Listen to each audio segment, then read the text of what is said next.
Բարի առավոտ իմ շատ սիրելի հեռուստադիտողներ, Կոտայք հեռուստաընկերության եթերում իր աշխատանքն է սկսում Բարի լույսը եւ ես Ալիտա Եղիազարյանս արևային վառ ջերմությամբ ու տաք տրամադրությամբ ձեզ բոլորիդ մաղթում եմ Բարի լույս եւ ասում որ այսօր հուլիսի 1-ն է եւ 1937 թվականի հենց այսօրը ծնվել է թատրոնի եւ կինոյի դերասանուհի Հայաստանի Հանրապետության ժողովրդական արտիստուհի Գալիա Նովենցը 1985 թվականին Վենետիկի 42-րդ միջազգային կինոփառատոնում նա արժանացել է ժյուրիի հատուկ մրցանակի «Մեր մանկության տանգո» ֆիլմում լավագույն դերակատարման համար, դառնալով առաջին ու առայժմ միակ հայ դերասանուհին, որը նման բարձր մրցանակի է արժանացել։ Քանի որ այսօր դերասանուհու ծննդյան օրն է, մենք ունենք պատրաստած տեսանյութ, նրա մասին առաջարկում եմ հիմա դիտենք այն եւ շարունակենք հաղորդումը։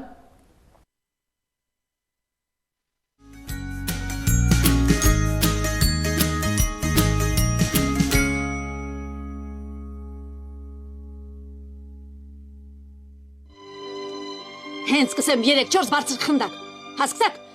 ուստա գրիշ միադմ ֆռան նորից, բարձր խնդակ, 3-4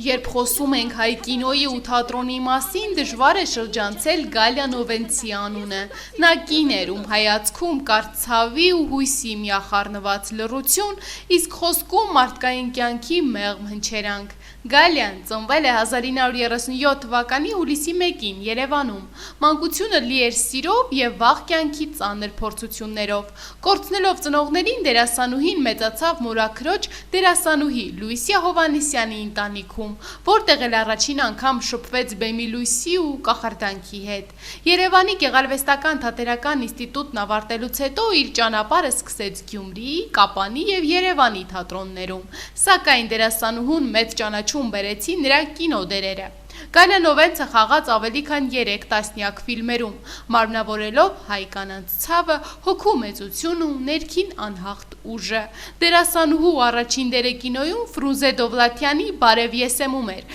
էպիզոդիկ քրմուհու դերը։ Այս ֆիլմին հաջորդեցին «Մենք ենք մեր սարերը», «Խնձորի այգին», «Նահապետ», «Կտոր երկինք», «Հին օրերի երգը», սակայն դերասանուհուն մեծ ճանաչում բերեց Սիրանուշի դերը «Մեր մանկության տանգո» ֆիլմում։ Ֆիլմի ռեժիսոր Ալբերտ Մկրտչյանը ցանկացել էր այս դերը տալ վրացուհի դերասանուհի Սոֆիկո Չիաուրելիին։ Երբ այդ մասին հայտնում են Գալիա Նովենցին, ով արդեն ծանոթացել էր ֆիլմի սցենարին ու շատ էր ցանկանում հենց ինքը խաղա Սիրանուշի դերը, այնպիսի էմոցիոնալ պոռթկում է ունենում, որ Ալբերտ Մկրտչյանը հիանում է եւ դերը տալիս Նովենցին։ 1985 թվականին Վենետիկի կինոփառատոնում Գալիա Նովենցը արժանացավ հատուկ մրցանակի, դառնալով առաջին հայ կինոդերասանուհին, ով նման պատիվ ունեցավ։ Հանդիսատեսը երկար կանգնած ծափահարում էր նրան, զգալով խաղի խորությունը, անկեղծությունը ու մարդկային ցավին այդքան մոտեցնող հմայքը։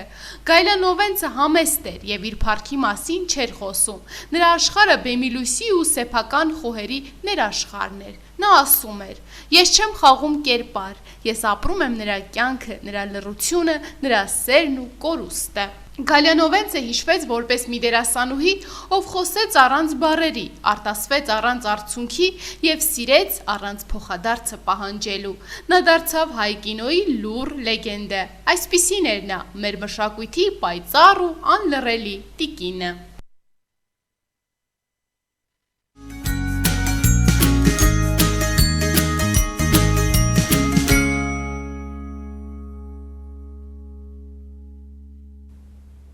Սիրելի հեռուստադիտողներ, ասեմ նաև, որ այսօր է ծնվել երգիչ, երաժիշտ, Հայաստանի վաստակավոր արտիստ Հարութ Փամբուկչյանը, ինչպես նաև առավել հայտնի է Ձախ Հարութ անվամբ։ Երգչի մայրը նույնպես եղել է երգչուհի, վաղ պատանեկությունից հետաքրքրվել է երաժշտական գործիքներով ու սովորել է նվագել կիթառ, բաս, բուզուկի, դհոլ եւ դաշնամուր։ Իր ստեղծած Էրեբունի խմբով ելույթներ է ունեցել ամենատարբեր առիթներով ու կատարել ամենատարբեր տեսակի երաժշտություն, ներառյալ ռոք, ռաբիզ ու շանսոն։ Իսկ մականվան ձախ բառը գալիս է հենց Հարութ Փամբուկչյանի ձախլիկ լինելուց։ Հիմա առաջարկում եմ դիտենք երգչի տեսահոլովակներից մեկը եւ շարունակենք հաղորդումը։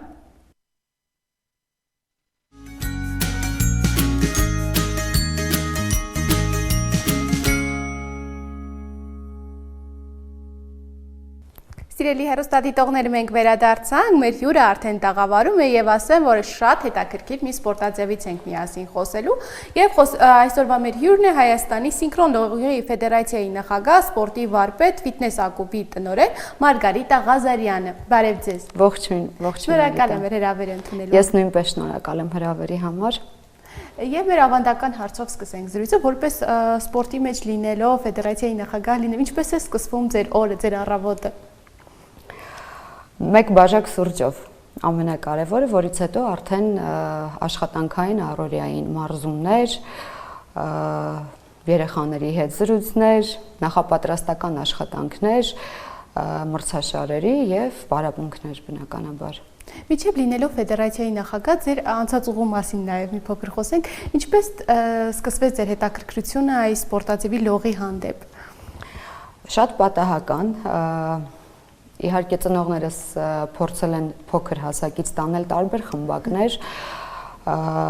որտեղ որ ես ինձ ավելի հարմար կզգամ, լավ կզգամ, կսիրեմ տվյալ մարզաձևը, բայց շատ պատահական 1996 թվականին Ազատ անկախ Հայաստանի հիմնումից հետո վերածնվեց արտիստիկ լողի ֆեդերացիան, սինխրոն լողի ֆեդերացիան եւ ես այն երջանիկներից էի, ում ընտրեցին առաջի խմբակ հիմնելու համար 16 հոգի աղջիկներ, փոքր 7-8 տարեկան, սկսեցինք մարզվել արտիստիկ լողով, սինխրոն լողով։ Այդ պահին մենք Չենք էլ հասկանում դա ինչ սպորտաձև է եւ որտեղ ենք գնում, բայց 1-2 տարի հետո սիրեցինք տվել մարզաձևը եւ մինչ այսօր մեր բոլոր մարզուհիները, բոլոր աղջիկները արդեն տարբեր տարիքային խմբի եւ տարբեր մասնագիտությամբ ոչ սպորտային, միևնույն է արտիստիկ լողը համարում են իրենց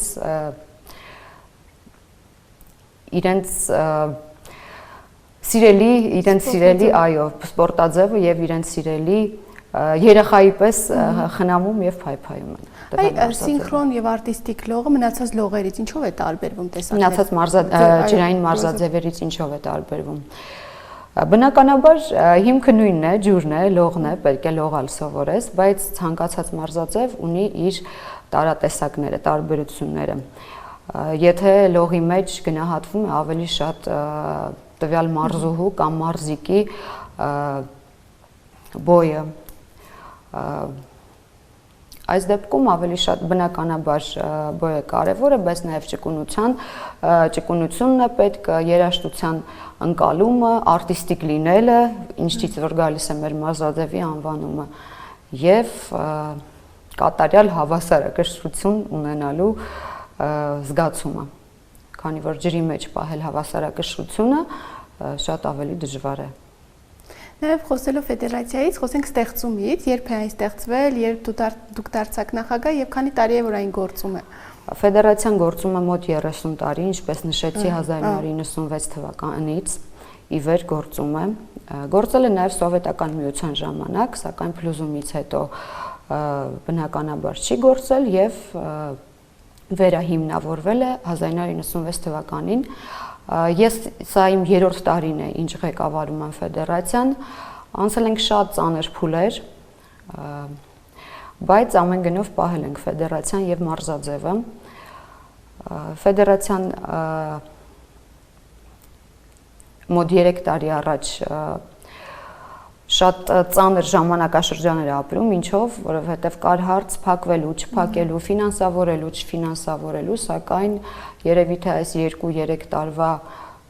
մեր բոլորիս թիմային մարզիչների, իմ, սաների, բոլորիս համախմբված աշխատանքի շնորհիվ կարծում եմ մենք այդ փուլը հաղթահարեցինք դժվար։ Այժմ արդեն մնացած բարդ փուլերն են մեզ մարտահրավերներ նետում։ Իսկ 30 տարուց ի վեր որ գործում է, ինչ եք նկատում այն ժամանակ, երբ որ դուք եք զբաղվում լողով եւ հիմա որքանով է հատկապես այս սպորտաձևի հանդեպ հետաքրքրվածությունը շատացել, որքանով են երիտասարդները ակտիվ մասնակցում գալիս դասերին։ Գիտեք ինչպես սա այն մարզաձևն է, որը որ քիչ է տարածված Հայաստանի Հանրապետությունում, բայց դա պատճառ չի, որպեսզի մենք նույն էներգիայով եւ նույն էնտուզիազմով չպարապենք եւ ավելի հասանելի չդարձնենք մեր հանրության համար, հայ բալիկների, հայ աղջիկների համար։ Իհարկե այժմ միջազգային ասպարեզում կան նաև տղա մարզիկներ, որոնք մասնակցում են տվյալ մարզաձևում, հանդես են գալիս բոլոր ծրագրերով,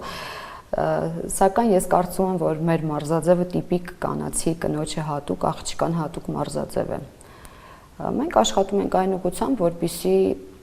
Հայաստանի Հանրապետության բոլոր մարզերում, որտեղ որ կա լողավազան, գործի մարզաձևը։ Սա կօգնի նաև ոչ միայն առողջ, այլ նաև գեղեցիկ արտաքինով աղջիկներ սերունդ ունենալուն։ Ինչպես դուք նշեցիք, որ արտիստիկ լողը տարբերվում է մնացած ջրային սպորտաձևերից նրանով, որ պետք է նաև կարողանաք ջրի մեջ շարժվել, երաժշտության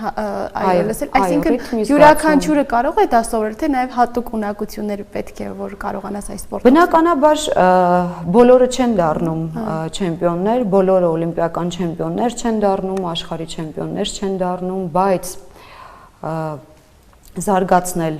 երաժշտական ունակությունները, ֆիզիկական ունակությունները, կարծում եմ բոլորին է հատուկ եւ բոլորին է պետք։ Եվ հեչ պարտադիր չէ, որպեսզի բոլոր մարզուհիներն ունենան հաջողություն։ Բնականաբար հաջողություն են ունենում 1, 2, 3, 4, 5 մարզուհիներ, բայց մնացած ամբողջ թիմի աղջիկները ունենում են մարզված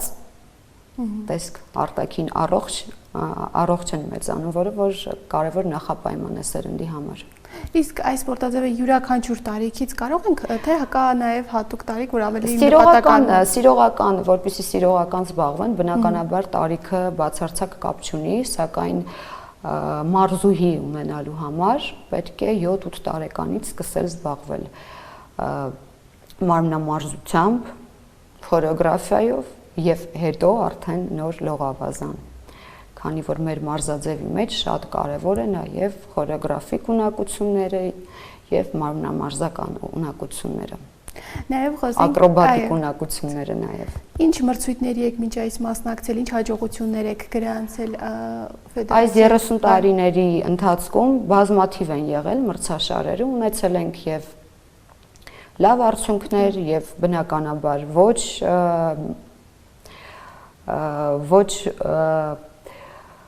մեզ հատուկ արդյունքներ, բնականաբար դա փորձ է եղել մեզ համար, սակայն հասել ենք մինչև եզրափակիչ փուլեր։ Իհարկե շատ քիչ է լուսաբանվել այդ ամենը, հիմա փորձում ենք էլ ավելի լուսաբանել այս 2-3 տարվա ընթացքում։ Անցած տարի մեր պատանիները մասնակցել են միջազգային մրցաշարի Ռուսաստանում, բավականին բարդ մրցաշարի, բավականին ուժեղ մրցաշարի, քանի որ ինչպես գիտենք, մեր մարզաձևում ռուսները ակտիվ են, այո, շատ ակտիվ են եւ անհաղթելի են կարծում եմ, եւ իրենցից մենք շատ բան ունենք սովորելու։ Ռուսաստանում Մատրյոշկա միջազգային մրցաշարում մենք խմբային արդյունքով ունեցանք 4-րդ տեղը, որը որ իհարկե երկրները քիչ էին մասնակիցները, 10-ից չէին գերազանցում, սովետական երկրի մասնակիցներ էին, բայց դա գովելի արդյունք է մեր փոքրիկների համար եւ լավ ստարտ ապագայի կարծում եմ։ Նաև շատ հաճախ ոչ միայն հաղթանակն է ինչ-որ մեծ հաջողություններ բերում, նաև պարտություններն են ինչ-որ բան սովորացնում։ Այդ պարտություններով մրցակիցների հետ մրցելով, ինչ եք դուք կարողանում սովորել, փոխանցել ձեր աշակերտներին եւ որքանով է կարող միջազգային փորձը նաև բերել մեր երկրին։ Ես ասեմ իմ անցած ուղով, երբ ես էի մասնակցում միջազգային մրցաշարերի, ինձ շատ դժվար էր զուտ հոգեբանորեն, քանի որ ես մասնակցում էի իմանալով, որ չեմ հաղթելու, քանի որ ֆիզիկական պատրաստվածությունը, պայմանները, որտեղ որ մենք մարզվում ենք, բնականաբար մեդալի արժանի ելույթ չէր լինի եւ դա շատ հոգեբանական ծանր էր, քանի որ ես ներկայացնում էի Հայաստանը եւ Հայաստանի դրոշը, այժմ լինելով իրենց ղեկավարը մեր փոքրիկ մարզուհիների, ես ամեն կերպ փորձում եմ իրենց հասցնել այն մարզական վիճակի, որպեսզի իրենց ելույթը միգուցե ոչ մեդալային լինի, բայց գոնե արժանի։ Դա ինձ համար շատ կարևոր է, այսինքն ես այդ օլիմպիական կարգախոսին, որ կարևորը մասնակցությունն է, այլ ոչ հաղթանակը, այնքան էլ կողմ չեմ, որովհետև մենք մասնակցում ենք եւ ներկայացնում ենք երկիր եւ պետք է պատշաճ ներկայացնել երկիր, քանի որ մենք այդ անունն ենք կրում միջազգային հարթակում եւ ավելավա 1-2 տարի չմասնակցես, հետո մասնակցես, այո, լավ մասնակցես, որպեսզի դու ինքդ ամոթ չզգաս քո երկրի համար։ Ես այդ մտածելակերպով եմ առաջնորդվում եւ կարծում եմ, որ 1-2 տարի հետո մեր աղջիկները կկարողանան գեղեցիկ ելույթներ ունենալ եւ արժանի ելույթներ ունենալ միջազգային մրցաշարերում։ Նաև շատ հաճախ այն երեխաները, այն երիտասարդները, ովքեր նոր են մուտք գործում, մի փոքր պարտությունից կամ թերություններից հետո միանգամից հուսահատվում են եւ ցանկանում են թողնել սպորտը, հատկապես եթե մասնակցում եք ջրային լողով, նաև մարզիչները մի փոքր պետք է լինեն հոգեբան։ Ինչպես է կարողանում երեխաների հետ աշխատել եւ նրանց ավելի ոգերևորել, ոչ թե ավելի նրանք ընդգճվեն։ Իհարկե, մարզիչը առաջին հերթին հոգեբան է։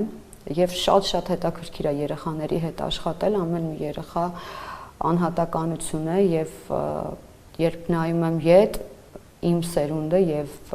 այս սերունդը բավականին տարբեր են, շատ տարբեր են,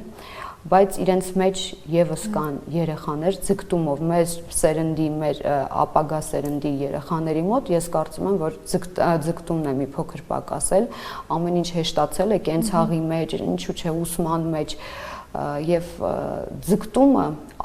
հասնել ավելիին շատ քչերի մոտ է։ Մենք դա ենք փորձում երեխաների մեջ սերմանել եւ դա իրենց պետք կգա ոչ միայն սպորտում, իրենց կյանքում առաջին հերթին պետք կգա, հետո նոր արդեն մարզական ուղիում իրենց։ Իհարկե հաղթանակները շատ լավ են, շատ ոգևորող են, բայց պարտություններից մեկ-մեկ մենք ավելի շատ դասեր ենք քաղում քան հաղթանակներից։ Ինձ թվում է հաղթանակը պահելն է ավելի դժվար, այո, քան ուղղակի հաղթանակ ձեռք բերել։ Այ հիմա մենք փոքրիկ հաղթանակ, փոքրիկ քայլ հաղթանակ եմ այսպես համարում, կատարեցինք, որ ավելի պոպուլյար եւ սկսեցին ավելի խոսել արտիստիկ լողից Հայաստանում, դա մեզ համար, մեր թիմի համար արտիստիկ լողի փոքրիկ հաղթանակ է եւ այդ հաղթանակը մենք օր-օրի փորձում ենք ավելացնել եռապատկել, քառապատկել, որպեսզի մարզաձևը դառնա մասսայական Հայաստանի Հանրապետությունում։ Տիկին Ղազարյան, նշեցիք, որ հատկապես արտիստիկ լողը հանրապետությունում այդքան էլ մեծ ճանաչում չունի, այդքան էլ տարածված չի։ Ձեր կարծիքով ինչու է եւ ինչ քայլեր պետք է արվեն, ինչն է պակասում, որ այն ավելի տարածվի։ Ասեմ ինչի, մեր մարզաձևը բավականին թանկ մարզաձև է, քանի որ պահանջում է որոշակի պայմաններ։ Առաջին հերթին լողավազան, պետական լողավազան, որը մեզ մոտ շատ քիչ են պետական լողավազանները, պետական հիմունքներով, այսինքն ծնողը պետք է որոշակի գումար, ստաբիլ տրամադրի, որպեսզի երեխան մասնակցի մարզումներին։ Դա արդեն խնդիր է, քանի որ ոչ բոլորը կարող են X գումար տրամադրել, տարիներ շարունակ եւ լողավազան հաճախելը բնականաբար քիչ գումարի մասին չի խոսքը, մեծ գումարների մասին է խոսքը։ Եվ ժամանակահատված, որը որ պետք է լողավազանը տրամադրի մեզ, այսինքն լողավազանի մեծ հատվածը պետք է լինի ազատ։ Իսկ քանի որ մեր լողավազանների մեծամասնությունը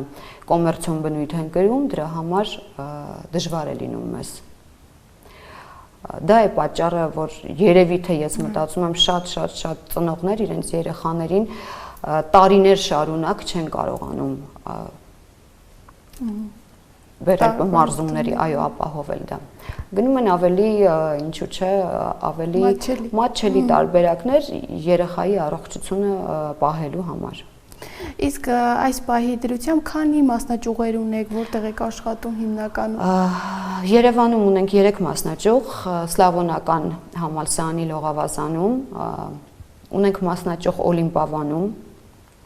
եւ մասնաճյուղ Հիլս մարզահամալիրում, որտեղ Հիլս մարզահամալիրում այս պահին մարզվում է մեր հավաքական թիմը։ Ունենք նաեւ Մասնաճյուղ քաղաք Վանաձորում, այնտեղի Լողավազանում, այո։ Իհարկե մեզ շատ դժվար է լինում մարզիչներին այստեղից Վանաձոր թիմը վերահսկել, մարզիչին ճիշտ ցուցումներ տալ, որպեսզի Վանաձորի թիմը եւս Երևանի թիմերի հետ մեկտեղ հավասար քայլերով աճի զարգանա, բայց դա պատճառ չի, որպեսզի մենք ոչինչ չանենք, անգործ նստենք, մենք ամեն ինչ անում ենք եւ կարծում եմ դանդաղ, բայց ստացվում է մեզ մոտ։ Իսկ մարզիչների ընտրությունը վերապատրաստման դասընթացները ինչպես են իրականացվում եւ լինում են օրինակ, երբ որ միջազգային փորձ ունեցող մարզիչները նույնպես կարողանան գալ եւ իրենց փորձով կիսվեն։ Ասեմ ձեզ, եւս անդրադառնամ մեր վերջին մրցաշարին, մեր վերջին մրցաշարը դա մրցաշար էր ոչ թե արդյունքի համար, առաջին հերթին, այլ մրցաշար էր սովորելու համար, քանի որ COVID-ից այն կողմ մենք ոչ մի միջազգային մրցաշարերի չէինք մասնակցել եւ բավականին շատ փոփոխություններ էր տեղի ունեցել միջազգային ֆեդերացիայում, որ մենք ծանոթ չէինք։ Եվ դա լավ փորձ էր մեզ համար, որpիսի մենք եւս մարզիչներով հասկանանք, թե ինչ է կատարվում միջազգային ասպարեզում տվյալ մարզաձևի։ Մենք մեր բագաժով վերադարձանք, այժմ փորձում ենք այդ ամենը կիրառել մեր սաների, մարզումների ընթացքում։ Սովորում ենք արտերկրյա մարզիչներից, սովորում ենք գրքերից, քանի որ այս պահին չունենք հնարավորություն, որպեսզի միջազգային որևէ հեղինակավոր մարզիչ կամ որևէ հեղինակավոր մրցավար գա մեզ մոտ եւ մեզ բոլորիս վերապատրաստի։ Դա մենք անում ենք մեր սեփական միջոցներով, կազմում ենք պլան մարզական, կազմում ենք մրցումներ, որ կհամապատասխանի միջազգային ստանդարտներին, դեռ մեզ մոտ ստացվում է։ Իհարկե օգնությունը դրսից մարզիչների, ովքեր որ տվել են բավականին լավ արդյունքներ, մեդալակիր մարզուհիներ, մեզ շատ պետք է փորձի փոխանակումը։ Իսկ ոչ միայն արտիստիկ լողը, հատկապես լողը, մեր տարածաշրջանում ինչ դիրքեր է զբաղեցնում մնացած սպորտաձևերի հետ համեմատած։ Կարծում եմ բոլոր մարզաձևերը ջրի հետ կապված, ջրային մարզաձևերը համարյա թե նույն կարգավիճակում են, մի փոքր ավել, մի փոքր պակաս, դա պայմանավորված է լողավազանների ոչ թե քիչ լինելուց, այլ պետական չլինելուց։ Միայն դրանով։ Մարզադպրոցներն են քիչ մեզ մոտ։ Իսկ Տիկին Ղազարյան, այս տարի ինչ նոր ծրագրեր ունեք, թե լողավազան, թե մարզադպրոցների մրցումների հետ կապված։ Ասեմ ձեզ, ձեր հրավերը Ալիտա ջան շատ լավ միտք էր, որպեսզի քաղաք Աբովյանում եւս ունենանք խմբակ, որպեսզի այստեղ ապրող երեխաները եւս ունենան հնարավորություն զբաղվել արտիստիկ լող մարզաձևով։ Ուզում ենք հիմնել եւս մեկ խմբակ քաղաք Էջմիածնում, կարծում եմ եւ քաղաք Գյումրիում։ Այս տարի այդ 3-ը մենք պարտադիր կիրագործենք։ Ունենք միջազգային մրցաշար տարվա վերջ, որին կմասնակցենք, այժմ պարապում ենք, որպեսզի կարողանանք լավագույնս մասնակցություն ունենալ, արդյունքի մասին չեմ կարող խոսել, դեռ շուտ է, բայց լավագույնը մեր հնարավորության սահմաններում մենք կիրագործենք։ Որ երկրում է իրականացվելու միջազգային մրցաշարը։ Հունաստան։ Այո, Հունաստանում է կայանալու միջազգային մրցաշարը, կարծում եմ վատ արդյունքներ չենք ունենա։ Բնականաբար մեդալի մասին խոսելը դեռ շուտ է, բնականաբար ես ճիշտ եմ փորձում մեր ուժերը գնահատել, բայց արժանի մասնակցությունը խոստանում եմ։ Իսկ արդեն ունեք մարզիկներ, որոնք սովորելով ձեզ մոտ հասել են մեծ հաջողությունների եւ իջուչե նաեւ արդեն մարզչական գործունեությամբ են զբաղվում։ Չէ, քանի որ ես ինքս 2-3 տարի է ինչ ղեկավարում եմ ֆեդերացիան, ես ինքս շատ քիչ ժամանակ է ինչ թողել եմ սպորտը, բայց 1-2 տարի հետո բնականաբար կունենանք այդպիսի աղջիկներ, որոնք որ կվերադառնան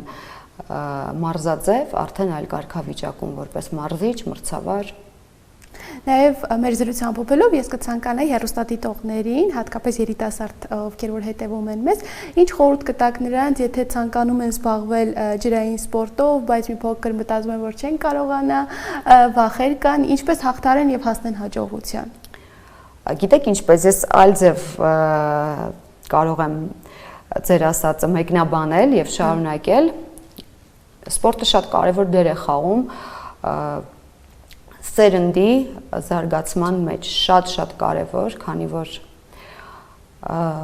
սովորեցնում է միասնականություն, սովորեցնում է հայրենասիրություն, սովորեցնում է կարգապահություն, ինչու՞ չէ ցանկացած սպորտսմեն, ասեմ դες միջազգային վերջին մրցաշարից եւս մեջբերում անեմ, այնտեղ մի հետաքրքիր բան նկատեցի, իրենց գլխավոր մարզիչը Ռուսաստանի հավաքական թիմի գլխավոր մարզիչի խոսքերն էին դա, որը շատ տպավորիչ էր։ Հավաքական թիմի ոչ մի աղջիկ չունի ոչ բարձրագույն կրթություն, բոլորը ունեն բարձրագույն կրթություն եւ բոլորը ունեն ոչ երկու մասնագիտական կրթություն, մարզաձևը, սպորտը եւ այլ կրթություն, այսպես ասեմ, մասնագիտական կրթություն, դա շատ գովելի է, այսինքն սպորտը օգնում է, որպեսզի երեխան մեծանա ավելի խելացի, ավելի կարգապահ եւ հասցնի ամենտեղ։ Եվ դրա համար կարևոր չի տվյալ երեխան կդառնա ապագայում լավ սպորտսմեն, անվանի սպորտսմեն, կշարունակի իր սպորտային կարիերան, կարևորը մարզելու երեխային դաստիարակելու համար սպորտը շատ կարևոր դերակատարում ունի։ Նաև մեկ հարց ապագայի պլանների մասին, հնարավոր է պատկերացնում եք, որ նաև օրերից մի օր այդ միջազգային մրցաշարերը իրականացվեն նաև Հայաստանում։ Այո, ճիշտ ասած անցած տարի ունեցել ենք նմանատիպ փորձ Հայաստանի առաջնության հետ մեկտեղ անցկացրեցինք նաև Հայաստանի բաց առաջնություն։ Իհարկե ունեցանք միայն արտերկրից մեկ երկիր, մասնակից, մեր հարևան երկրներից մասնակցեցին։ Փորձը շատ հետաքրքիր էր։ Եվս մեծ բան սովորեցրեց մեզ եւ 1-2 տարի հետո, եթե մեր պայմանները թույլ տան, քանի որ միջազգային մրցաշարի համար պետք են որոշակի պայմաններ լողավազանային, որը մենք չունենք, ջրային համակարգ, որպեսզի ջրի տակ երաժշտությունը լսվի, մրցավարական այլ սիստեմ, կոմպյուտերային, այդ ամենը մենք դեռ չունենք, մենք դեռ ընթացքում ենք ձեռք բերման այդ ամենի, երբ ունենանք, եւս մեկ անգամ եմ շեշտում կկարողանանք գեղեցիկ ներկայացնել եւ արժանի մրցաշար անցկացնել, մենք պարտադիր կունենանք միջազգային մրցաշար նաեւ Հայաստանում։ Շնորհակալ եմ շատ հետաքրքիր զրույցի համար եւ նաեւ մաղթում եմ ձեզ նորանոր հաջողություններ։ Շնորհակալ եմ Ալիտա ջան։ Սիրելի հեռուստադիտողներ, հիշեցնեմ, որ այսօր զրուցում ենք Հայաստանի սինկրոն լողի ֆեդերացիայի նախագահ սպորտի վարպետ Մարգարիտա Ղազարյանի հետ։ Այս պահին առաջարկում եմ լսենք երաժշտություն, վերադառնանք եւ շարունակենք։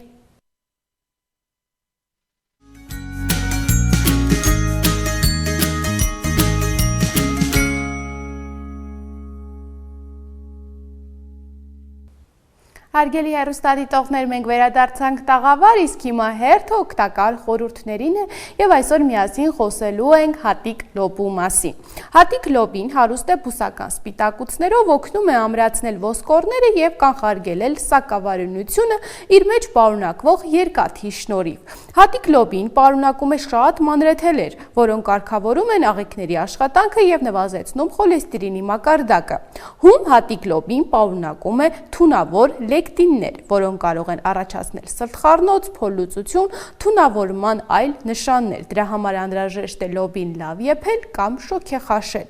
Այն պարունակում է նաև օլիգոսարխարիդներ, որոնք դժվար են մարսվում եւ կարող են առաջացնել գազեր, փոլուծություն կամ փքվածություն։ Այն խոր չի տրվում ուտել հոդախախտով տառապողներին, քարին, որ կարող է բարձրացնել միզաթթվի մակարդակը։ Հատիկ լոբին նաև խորհուրդ չի տրվում օգտագործել խոցային հիվանդություն ունեցողներին, ինչպես նաև գաստրիտով տառապող մարդկանց։ Իսկ հիմա հերթը իհարկե այսօր հիմա այցելելու ենք մի երկիր։ Հիմա առաջարկում եմ միասին տեղափոխվենք Արևելյան Աֆրիկա, այնտեղ կա մի շատ հրաշագեղ երկիր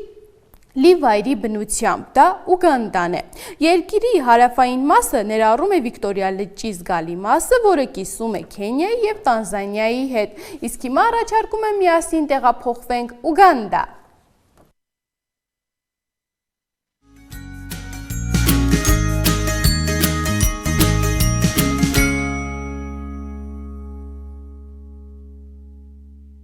Ուգանդան դեպի ծով երկ չունեցող պետություն է Արևելյան Աֆրիկայում։ Երկիրը արևելքում սահմանակից է Քենիային, հյուսիսում հարավային Սուդանին, արևմուտքում Կոնգոյի Դեմոկրատական Հանրապետությանը, իսկ հարավում Տանզանիային։ Ուգանդան ունի մոտ 50 միլիոն բնակչություն, որից 8.5 միլիոնն ապրում է մայրաքաղաքում, Կամպալայում։ Ուգանդան անվանվել է Ուգանդայի թագավորության պատվին, որը ընդգրկում էր երկրի հարավի մեծ մասը, ներառյալ մայրաքաղաքը։ 1894 թվականից տարածքը կառավարվում է Միացյալ Թագավորության կողմից, որը սահմանեց վարչական իրավունք ամբողջ տարածքում։ Ուգանդան Մեծ Բրիտանիայից անկախություն է ձեռք բերել 1962 թվականի հոկտեմբերի 9-ին։ Երկիրը հարուստ է երկաթի, ոսկու, թանկարժեք քարերի պաշարներով։ Կենդանական աշխարհը նույնպես հարուստ ու բազմազան է, կան փղեր, գոմեշներ, ընձուղտներ, առյուծներ, ընձառյուծներ ու կապիկներ, շատ են թռչուններն ու սողունները։ Տնտեսության հիմքը գյուղատնտեսությունն է, մշակում են սրճենի, բամբակենի,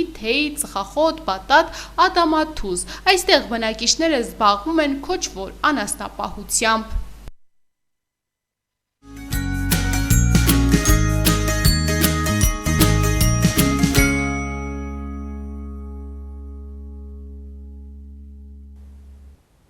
Սիրելի հեռուստադիտողներ, հաղորդման վերջում նշեմ, որ այսօր ողջ աշխարհում նշվում է ճարտարապետության համաշխարհային օրը։ Այս օրը հաստատել է Ճարտարապետների համաշխարհային միությունը։ Միությունը ստեղծվել է երկրորդ աշխարհամարտից հետո, իսկ տոնը նշվում է 1996 թվականից ի վեր։ Ավանդաբար իրենց մասնագիտական տոնի առթիվ ողջ աշխարհի ճարտարապետները համաժողովներ են անում, քննարկում են իրենց գործունեության պայմաններն ու արդյունքները, ճարտարապետական կրթության խնդիրները, ինչպես նաև կազմակերպվում են բազմատեսակ ցուցահանդեսներ։